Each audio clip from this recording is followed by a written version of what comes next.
കൂട്ടുകാർക്ക് നല്ലൊരു ദിവസം ആശംസിച്ചുകൊണ്ട് മാമ്പഴത്തിന്റെ പുതിയ വീഡിയോയിലേക്ക് സ്വാഗതം. നമുക്ക് നേരെ രേവതിയുടെ സച്ചിയുടെ ഇന്നത്തെ വിശേഷത്തിലേക്ക് പോയാലോ. ഇന്നത്തെ വിശേഷത്തിൽ കാണിക്കുന്ന സച്ചി പുറത്തു പോയിട്ട് വരുവാണ്. ഈ സമയത്ത് പാറൂമ്മയും കലാപതി മുത്തശ്ശി സംസാരിച്ചുകൊണ്ടിരിക്കുകയായിരുന്നു. കൂടെ രേവതി ഉണ്ടായിരുന്നു.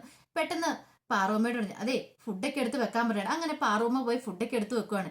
ഈ സമയത്ത് രേവതിയോട് പറഞ്ഞു, ബാ രേവതി മോളെ വന്ന് അവന് വിളമ്പി കൊടുത്ത് ഫുഡ് കഴിക്കാൻ പറയണം. അങ്ങനെ രേവതിനെ കൊണ്ട് അകത്തേക്ക് ചെല്ലുവാണ്. അകത്തേക്ക് ചെന്ന് ഫുഡൊക്കെ പാറൂമ്മ കൊണ്ടേ വെച്ചു. അപ്പൊ സച്ചി വന്നിരുന്ന് കഴിഞ്ഞപ്പോഴത്തേനും തന്നെ സച്ചിയോട് കലാവതി മുത്തശ്ശി പറഞ്ഞു, അതേ നീ ഇരിക്കുക, നിനക്ക് രേവതി മോള് വിളമ്പി തരുന്നു. അതെന്താ അച്ചമ്മയ്ക്ക് വിളമ്പി തന്നാല്? എടാ ഞാൻ എന്തിനാ വിളമ്പി തരുന്നത്? നിന്റെ ഭാര്യ നിന്റെ അടുത്തില്ലേ, അവള് വിളമ്പി തന്നോളൂ എന്ന് പറയാണ്. അങ്ങനെ രേവതി വിളമ്പി കൊടുത്തു കഴിയുമ്പോഴത്തേനും മോളെ നീയും കൂടെ ഇരിക്കുക, നിങ്ങൾ പിന്നെ പരസ്പരം ഇനി വിളമ്പെടുത്ത് കഴിച്ച് ഇരിക്കാൻ പറയണം. ഇത് കേട്ട് കഴിഞ്ഞപ്പോഴത്തേനും സച്ചി അച്ചമ്മ എവിടെ നിൽക്കാൻ പറയണം. എടാ ഞാനെന്തിനാ നിൽക്കുന്നേ? അല്ല ഇന്നെന്താ കറി? ഇന്നും മുരിങ്ങക്കോലാണോ? എന്റെ ഭഗവാൻ, ഇത് എന്താ അച്ചമ്മ ഇത്? അതെ ഒരു മഴ കിട്ടുമോന്ന് ചോദിക്കുക. എന്തിനാടാ? മുരിങ്ങക്കോല് വെട്ടി തിന്നാനാണോ? അതല്ല, ആ മുരിങ്ങമരം അങ്ങ് വെട്ടിക്കളയാനാന്ന് പറയാം. ആ അതേടാ, അതങ്ങനെയാ നിനക്ക് തോന്നുള്ളൂ. എടാ മരം പറഞ്ഞിട്ട് ഒരു വരവാന്നല്ലേ കേട്ടേക്കുന്നേ എന്നും പറഞ്ഞോണ്ട് എന്റെ അച്ഛമ്മ ഡെയിലി ഇതാണെങ്കിൽ ആരും വെറുത്തു പോകുന്നു പറയാം. അതെ അങ്ങനെ നീ പറയരുത് കേട്ടോ. ഒരു കാര്യം പറഞ്ഞേക്കാം, ഈ മരമൊക്കെ ഇങ്ങനെ നമ്മൾ നട്ടു വളർത്തുന്നത് തന്നെ നമുക്കത് ഗുണമുള്ളതുകൊണ്ടല്ലേ. ഇതുപോലെ നിറച്ച് പൂവിട്ട് കായിട്ട് നമുക്കത് പല ഗുണങ്ങളും തരും, അതറിയാലോ. അതുപോലെ തന്നെ മനുഷ്യന്മാരുടെ കാര്യം, മനുഷ്യന്മാരുടെ കല്യാണം കഴിഞ്ഞിട്ടുണ്ടെങ്കിൽ തലമുറകളായിട്ട് മക്കളും കൊച്ചുമക്കളും ഒക്കെ ആയിട്ട് ജീവിക്കണം, അത് മനസ്സിലായെന്നറിയാവാണ്. ഇത് കേട്ട് സച്ചി, അല്ല അതൊക്കെ എന്തിനാ എന്നോട് പറയണേ? നിന്നോടല്ലാതെ വേറെ ആരോട് പറയാനേടാ? എനിക്കൊരു കൊച്ചുമക്കളെ കൊഞ്ചിക്കണം എന്നൊക്കെ ആഗ്രഹമുണ്ട്, അതിന് നീ കനിയണമെന്ന് പറയാം. തുടങ്ങി അച്ഛമ്മയുടെ പുരാണം തുടങ്ങിയെന്ന് പറയണേ. എടാ പുരാണമല്ല, ഉള്ള കാര്യം ഞാൻ പറഞ്ഞേ. അങ്ങനെയാണെങ്കിൽ ഈ സന്യാസിമാരോ, അവർക്ക് പിള്ളേരുണ്ടാവുന്നുണ്ടോന്ന് ചോദിക്കുക. എടാ ഇനി സന്യാസിമാര് കല്യാണം കഴിച്ചിട്ടില്ലോ, പിന്നെ എങ്ങനെയാ? അതുപോലെയാണോ നീ കല്യാണം കഴിച്ചതല്ലേ? കല്യാണം കഴിച്ചിട്ട് സന്യാസി ആയിരിക്കുന്ന പാവ, അത് നിനക്ക് അറിയില്ലേന്ന് ചോദിക്കുവാണ്. ഇത് കേട്ട് കഴിഞ്ഞപ്പോ രേവതി ഇരിക്കുന്നുണ്ട്. നീ എന്തിനാണ് ചിരിക്കണേന്ന് സച്ചിക്ക്? ഒന്നുമില്ല, ഇനിയിപ്പൊ എന്ത് പറഞ്ഞാലും അവളുടെ മുഖത്തേക്ക് നീ കേറിക്കോളാൻ പറയാണ്. അല്ലേലും അതങ്ങനെ ഞാൻ ചെയ്യുള്ളൂ, കാരണം ഇവൾ എന്ന് തലേ കയറിയോ അന്ന് തുടങ്ങിയത് എന്റെ കഷ്ടകാലം എന്ന് പറയാം. ഇത് കേട്ട് കലാവതി മുത്തശ്ശി പറഞ്ഞു, എടാ അങ്ങനത്തെ ഭർത്താനം നിന്നോട് പറഞ്ഞിട്ട് പറയില്ലെന്ന് എന്ന് പറഞ്ഞ് ചെവിയെ പിടിച്ചങ്ങോട്ട് കിഴക്കുവാണ്. നിനക്ക് രണ്ടെണ്ണത്തിന് കുറവുണ്ട്, അതാ നീ ഇങ്ങനെയൊക്കെ പറയണേന്ന് പറയാം. അല്ലേലും നിന്നെ ഇനിയിപ്പൊ നിയന്ത്രിക്കാനായിട്ട് ഇവളെ കൊണ്ടോ പറ്റുള്ളൂ, രേവതിനെ കൊണ്ട്. അല്ല നിന്റെ വണ്ടിക്ക് ഒരു സാധനം ഉണ്ടല്ലോ, നമ്മളിങ്ങനെ പിടിച്ച് കാലൊക്കെ ഇങ്ങനെ ചവിട്ടി കഴിയുമ്പോഴത്തേനും നിൽക്കുന്ന വണ്ടി ബ്രേക്ക് ഇല്ലാതെ പോയി കഴിയുമ്പോ. അപ്പൊ അച്ചമ്മയ്ക്ക് അറിയാം ബ്രേക്കാന്നുള്ള കാര്യല്ലേ? ആ അത് തന്നെ, ആ ബ്രേക്ക്. അപ്പൊ അത് തന്നെയാ നിന്റെ രേവതി എന്ന് പറഞ്ഞിട്ടുണ്ടെങ്കിൽ നീ ഇങ്ങനെ ബെല്ലും ബ്രേക്കും ഇല്ലാതെ എവിടെയെങ്കിലും പോയി ഇടിക്കാൻ പോകുന്ന സമയത്തെ നിന്നെ എന്ത് പിടിച്ചു നിർത്തണമെങ്കിൽ അവള് ബ്രേക്ക് ചവിട്ടണമെന്ന് പറയാം. ഓഹോ അപ്പൊ അങ്ങനെയാണ് കാര്യങ്ങൾ. അപ്പൊ ഇവളാണ് എന്റെ ബ്രേക്ക്. അങ്ങനെ ഒരു കാര്യം ചെയ്യാം, ഇടയ്ക്കിടയ്ക്ക് ഞാൻ ഇവൾക്കിട്ട് രണ്ട് ചവിട്ട് കൊടുത്തോട്ടെ എന്ന് ചോദിക്കുക. എങ്ങാനും എന്റെ കൊച്ചിനെ ചവിട്ടിന്ന് അറിഞ്ഞിട്ടുണ്ടെങ്കിൽ നിന്റെ ചെവി ഞാൻ പൊന്നാക്കുമെന്ന് പറയാണ്. ഇത് കേട്ട് കഴിയുമ്പോഴത്തേന് രേവതി ചിരിക്കുക. നീ അധികം ചിരിക്കുമൊന്നും വേണ്ട, എനിക്ക് മനസ്സിലായി നീ അച്ഛമ്മേനെ കയ്യിലെടുത്തേക്കുക എന്നുള്ള കാര്യം. എന്താണ് നീ കുശൂഷിക്കുന്നേ? ഒന്നുമില്ലാന്ന് പറയാണ്. അങ്ങനെ ഫുഡ് കഴിക്കുകയെല്ലാം കഴിഞ്ഞിട്ട് കലാപതി മുത്തശ്ശി അവിടെ പോയി കിടക്കുവാണ്. അപ്പൊ കിടക്കുന്ന കഴിയുമ്പത്തിനും സച്ചി ഒന്ന് നോക്കിയപ്പോഴത്തേനും മുത്തശ്ശി ഉറങ്ങുന്നുണ്ട്. കൊള്ളാം, ഒന്ന് പരീക്ഷിച്ചു നോക്കി, ഇല്ല കുഴപ്പമൊന്നുമില്ല, നല്ല ഉറക്കുക. അപ്പൊ അതൊക്കെ സച്ചി അങ്ങ് പോകാൻ തുടങ്ങിയപ്പോഴത്തേനും സച്ചി നീ അങ്ങോട്ടാടാന്ന് ചോദിക്കുവാണ്. അല്ല അച്ഛമ്മ ഇതിന് മാത്രം ഈ ഫ്രൂട്ട്സും പലഹാരങ്ങളൊക്കെ എന്തിനാ ഇവിടെ കൊണ്ടുപോയി വെച്ചേക്കെന്ന് ചോദിച്ചോണ്ട് സച്ചി അങ്ങോട്ട് പെട്ടെന്ന് വിഷയം അങ്ങോട്ട് മാറ്റുവാണ്.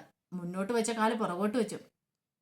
അതിനകത്ത് ഒരു ലഡുവൊക്കെ എടുത്ത് കഴിക്കുന്നുണ്ട്. എടാ ഇന്ന് നിന്റെ ശാന്തി മുഹൂർത്തം കുറിപ്പിച്ചേക്കല്ലേ, നിന്റെ ഫസ്റ്റ് നൈറ്റ് അല്ലേ ഇന്ന്? അതിനുള്ളോ? അതിനാണോ? അതിന് ഇത് മാത്രം എന്തിനാ അച്ഛമ്മേ? അല്ല നീ എങ്ങോട്ടാ പോവാൻ തുടങ്ങിയത്? അല്ല അച്ഛമ്മ ഞാൻ ഇവിടെ നിന്ന് ബോറടിച്ചു, ഞാൻ പുറത്തുനിന്ന് പോയിട്ട് മുട്ടുകാലിയാൻ തല്ലി അടിക്കും, മര്യാദയ്ക്ക് ഇവിടെ കയറി ഇരുന്നോളാൻ പറയണം.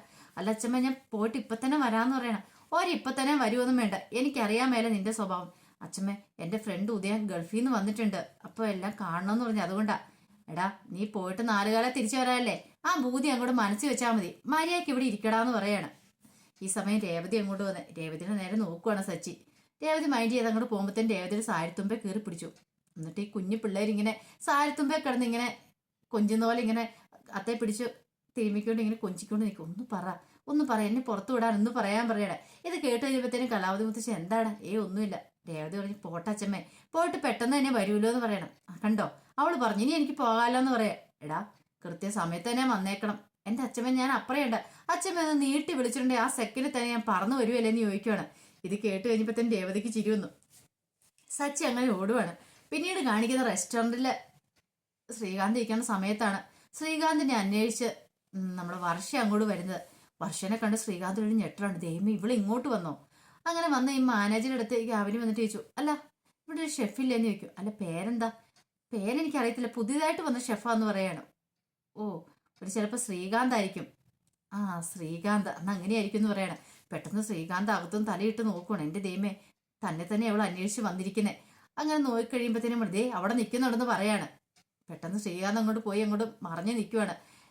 പക്ഷെ പുറകെ പോയി എന്നിട്ട് വിളിച്ചു ശ്രീകാന്തെന്ന് വിളിക്കുവാണ്. പക്ഷെ ശ്രീകാന്ത് തിരിഞ്ഞു നോക്കിയില്ല. അത് നിങ്ങളെ കാണാൻ ഞാൻ ഇങ്ങോട്ട് വന്നേ, നിങ്ങളെ കണ്ടിട്ട് നന്ദി പറയാൻ വേണ്ടി ഞാൻ ഇങ്ങോട്ട് വന്നാന്ന് പറയാണ്. അല്ല നിങ്ങൾ എന്താ ഇങ്ങനെ തിരിഞ്ഞിരിക്കുന്നതെന്ന് ചോദിക്കുകയാണ്. ശ്രീകാന്ത് എന്നിട്ടും തിരിഞ്ഞില്ല. അല്ല ഞാൻ നിങ്ങളെ കാണാൻ വന്നാടോ, ഒന്ന് തിരിയുമെങ്കിലും ചെയ്യാം, മുഖമെങ്കിലും എന്നെ ഒന്ന് കാണിക്കാൻ പറയണോ, ഒരു നന്ദി പറയാൻ വന്നപ്പോൾ ഇങ്ങനെയാണെന്ന് ചോദിക്കുകയാണ്. അവസാനം ശ്രീകാന്ത് തിരിയുമ്പോൾ വർഷ ശ്രീകാന്തിനെ കണ്ടു ഞെട്ടു. നീ ആ ഫ്രോഡല്ലേന്ന് ചോദിക്കുകയാണ്. അല്ല ശ്രീകാന്ത് അവിടെ, ഞാൻ ശ്രീകാന്തിനെ കാണാൻ വന്നാന്ന് പറയണം. ശ്രീകാന്തിനെ വിളിച്ച് അങ്ങോട്ടും ഇങ്ങോട്ടും വർഷം നടക്കണം. ശ്രീകാന്തിനെ അന്വേഷിക്കണ്ട, ആ ശ്രീകാന്ത് ഞാൻ തന്നെയാന്ന് പറയണം. നീ ആ ഫ്രോഡല്ലേന്ന് ചോദിക്കും. അതെ, ആ ഫ്രോഡ് ഞാൻ എന്ന് തന്നെയാന്ന് പറയണം. ഞാൻ ഷെഫും ശ്രീകാന്തും എല്ലാം ഒരാൾ തന്നെയാന്ന് പറയണേ. ഇത് കേട്ടതും വർഷം ഒന്ന് ഞെട്ടി. അപ്പൊ നീ എന്നെ പറ്റിക്കുവായിരുന്നല്ലേന്ന് ചോദിക്കുകയാണ്. ഞാൻ പറ്റിച്ചൊന്നും അല്ലാന്ന് പറയും. ഞാൻ തന്നെ ഇന്നലെ അറിഞ്ഞത് നീ എന്നെ ഫോൺ വിളിച്ചോണ്ടിരിക്കുന്ന കാര്യം. ഓഹോ, അപ്പൊ എന്നിട്ട് നീ എന്നോട് പറഞ്ഞില്ല, അപ്പൊ മനഃപൂർവ്വം നീ എന്നെ ചീറ്റ് ചെയ്തില്ലേന്ന് ചോദിക്കണം. ഞാൻ ആരെ ചീറ്റ് ചെയ്തെന്ന് പറഞ്ഞേ? അപ്രതീക്ഷിതമായിട്ട് സംഭവിക്കുന്ന കാര്യങ്ങളൊക്കെ എന്നാ വഴിയിലൊക്കെ നടന്നേ. അല്ലേലും തെറ്റാരുടെ ഭാഗത്താ, നിന്റെ ഭാഗത്തല്ലേ തെറ്റ്. പിന്നീട് നീ എന്തിനു ന്യായീകരിക്കുന്നതെന്ന് ചോദിക്കണം. അത് ഞാൻ പറഞ്ഞല്ലേ ഉള്ളൂ. ഇത് കേട്ട് കഴിഞ്ഞപ്പോഴത്തേനും വർഷയ്ക്ക് സഹിച്ചില്ല. നിന്നെ ഞാനൊന്നുണ്ടല്ലോ എന്നും പറഞ്ഞുകൊണ്ട് വർഷ കുറെ ചീത്തയൊക്കെ പറയാണ് ശ്രീകാന്തിനെ. കാണിച്ചറിയ വർഷ ആരെന്ന് എന്നും പറഞ്ഞുകൊണ്ട് വർഷ ദേഷ്യപ്പെട്ട് അങ്ങോട്ട് ഇറങ്ങി പോവാണ്. ഇത് കണ്ടോ ശ്രീകാന്തോട് ചിരിക്കോ? ശ്രീകാന്ത് ചിരി അടക്കാൻ പറ്റുന്നുണ്ടായിരുന്നില്ല. പിന്നീട് കാണിക്കുന്ന കലാവതി മുത്തശ്ശി പാറോമ്മയോട് പറഞ്ഞു, അതെ കാര്യങ്ങളെല്ലാം നേരത്തെ നടത്തണം, അവർക്ക് ഫുഡ് കൊടുക്കണ്ടെന്ന് പറയാണ്. ആ സമയത്താണ് കലാവതി അമ്മയുടെ കുറെ ഫ്രണ്ട്സ് അങ്ങോട്ട് വന്നേ. അതേ പ്രായത്തുള്ള കുറെ അമ്മച്ചിമാര്. നിങ്ങൾക്ക് ഇപ്പോഴാണോ വരുന്നേ? നേരത്തെ വരാൻ പറഞ്ഞിട്ട് ഈ സമയത്താണോ വരുന്നതെന്ന് ചോദിക്കും. അല്ല പിന്നെ വന്നപ്പോ ഈ സമയം എന്തിയേ? പുതുപ്പെണ്ണ് എന്തിയെന്ന് ചോദിക്കുകയാണ്. ഇത് കേട്ടപ്പോൾ പാറോമ്മ പറഞ്ഞു, പുതുപ്പെണ്ണൊന്നും അല്ല, കല്യാണം കഴിഞ്ഞിട്ട് കുറെ നാളായി. ഇത് കേട്ടപ്പത്തിന് അവർ പറഞ്ഞു, കല്യാണം കഴിഞ്ഞിട്ട് കാര്യമില്ല, ഇപ്പോഴും പുതുപ്പെണ്ണ് തന്നെ അല്ലേന്ന് ചോദിക്കുകയാണ്. പിന്നീട് കലാവതി മുത്തശ്ശി പറഞ്ഞു, അതെ പുതുപ്പെണ്ണൊക്കെ തന്നെ ഇപ്പൊ തന്നെ അവള് വരുമെന്ന് പറയാ. ഈ സമയത്ത് രേവതി എങ്ങോട്ട് വരുന്നേ? രേവതിനെ കണ്ടത് അവര് പറഞ്ഞു, കൊള്ളാം, നല്ല ഭംഗിയുണ്ടല്ലോ കാണാൻ, നല്ല സുന്ദരി കുട്ടിയാണല്ലോ എന്ന് പറയാണ്. രേവതിയുടെ മുഖത്തിന് നാണമൊക്കെ വന്നു. അല്ല ഇന്നല്ലേ ഇവരുടെ ശാന്തി മുഹൂർത്തം, ഫസ്റ്റ് നൈറ്റ് ഇന്നല്ലേ? അല്ല എന്തൊക്കെ ഞങ്ങൾ ചെയ്യണമെന്ന് ചോദിക്കുക. ഇത് കേട്ട് കഴിഞ്ഞപ്പോഴത്തേനും പറഞ്ഞു, ചെയ്യേണ്ട കാര്യങ്ങളോ? ആദ്യം നിങ്ങളൊരു കാര്യം ചെയ്യും, അപ്പോ ഈ മണിയറ എങ്ങോട്ട് ഒരുക്ക്, പിന്നീട് ആഹാരത്തിനുള്ള കാര്യങ്ങളൊക്കെ ചെയ്താൽ മതി എന്ന് പറയണം. ഇത് കേട്ട് കഴിയുമ്പോൾ രേവതി പറഞ്ഞു, ഇതെന്താ അച്ഛമ്മ ഇത്? ഇങ്ങനെയൊക്കെ തന്നെ എവിടെ? ഇതെന്റെ എല്ലാം കൂട്ടുകാരാ, സച്ചിയുടെ കാര്യത്തിന് വേണ്ടിയിട്ട് ഇവർ ഓടി വന്നാന്ന് പറയാണ്. ഇത് കേട്ടപ്പോൾ രേവതിയുടെ മുഖത്തിന് നാണമൊക്കെ വന്നു.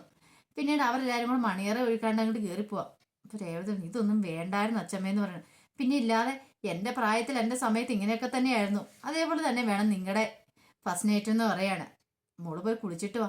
കുളിക്കാൻ എന്തിനാ? പിന്നെ ഒന്നും അറിയത്തില്ലാത്ത പോലെ പോയി കുളിച്ചിട്ട് വാടി കാന്താരി എന്ന് പറയാണ്. അങ്ങനെ രേവതിനെ അങ്ങോട്ട് പറഞ്ഞു വിടുവാണ്.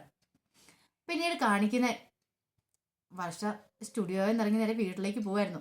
ആ സമയത്ത് വർഷയുടെ ഫോണിലേക്ക് കോള് വരുന്നേ. കോള് വന്നു കഴിയുമ്പോൾ അവള് സംസാരിച്ചുകൊണ്ട് നിൽക്കുമായിരുന്നു. സംസാരിച്ചുകൊണ്ട് നിൽക്കുന്ന സമയത്ത് രണ്ടവന്മാര് അവിടെ നിൽക്കുന്നുണ്ട്. വർഷനെ ശ്രദ്ധിക്കുന്നുണ്ടായിരുന്നു. അവളുടെ കഴുത്തെ കിടക്കുന്ന മാലയെ നോക്കി. എടാ അവളുടെ കഴുത്തെ കിടക്കുന്ന മാല കൊണ്ടോന്ന് പറയണം.